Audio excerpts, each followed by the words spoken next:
One of the creepiest horror franchises has returned to the big screen. The Strangers, Chapter 1.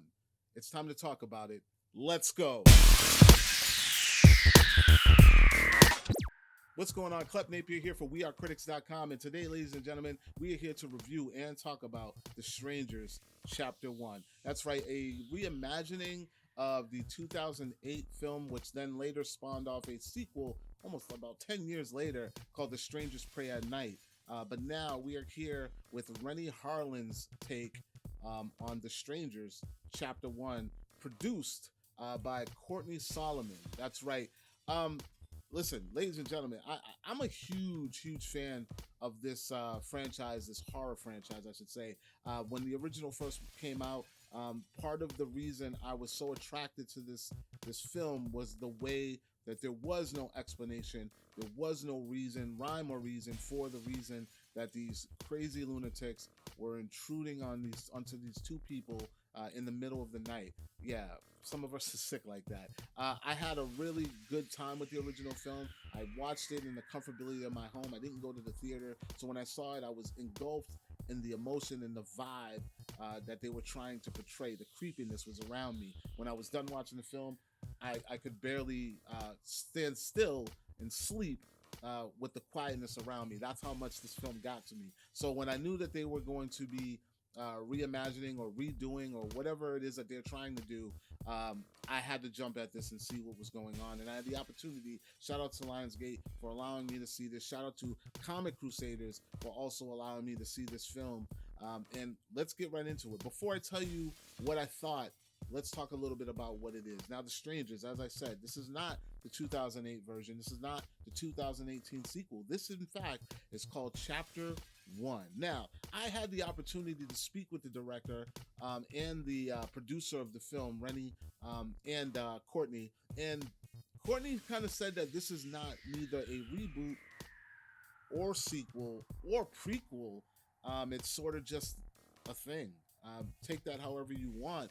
He did, however, tell us that we should not, by any means, view this film or review this film on its own merit, but we should look at the collective, because this will be part one of another trilogy, of a trilogy of films in the Strangers universe, revolving around these three individuals who are just sick in the head.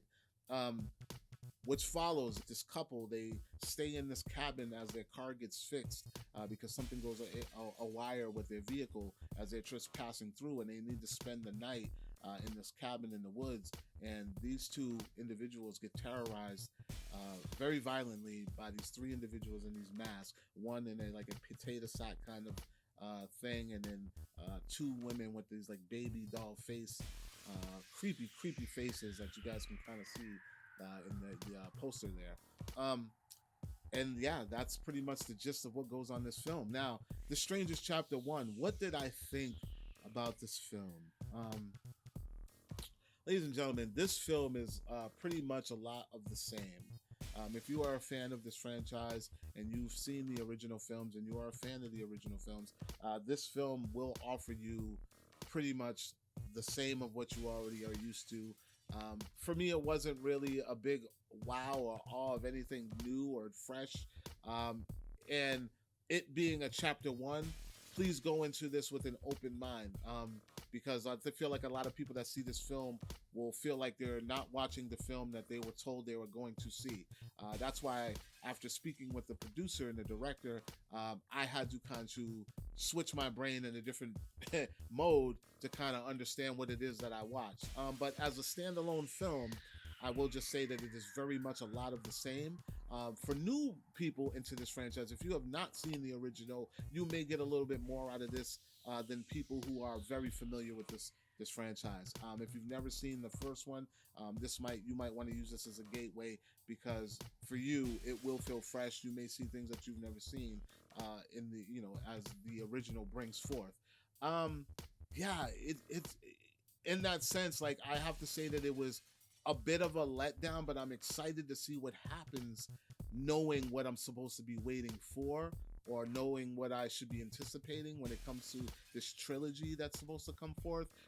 But as a standalone film, it was just kind of cool to have another, just another version or another story told around these individual characters whom we don't even know what their names are. Like, I don't even really know much about these characters, and you will go in and leave kind of feeling that same way. There are some eyebrow raisers and somewhat of a post-credit scene midway through the credits that might kind of, get you salivating for more. But for the most part, that's the gist of what you're going to get. The same of what you're pretty much familiar with for those who are familiar.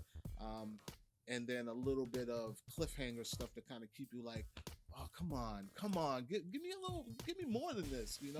So that's a little bit of the frustration that I got from this thing. Otherwise, horror junkies, indulge. You know what I mean? Add this to the list. Check it off. You got to check it out if you claim to be a real horror fan. There's no way that you can go a season without seeing a Strangers film, especially a new Strangers film, right? So yeah, that's really much all I have to say about this film. The Strangers Chapter 1. It is coming to theaters May 17th. So make sure you guys and girls, you go out and check it out and let me know what you think. If you've seen it, if you haven't seen it, if you didn't know it was coming out, drop a comment below. Let's talk about it. I'm not going to give you any spoilers, but let me know if you're excited to see this film. Like, comment, share. Make sure you subscribe. And of course, for more movie news, television news, and pop culture, check out wearecritix.com. And I will talk to you all later. Peace.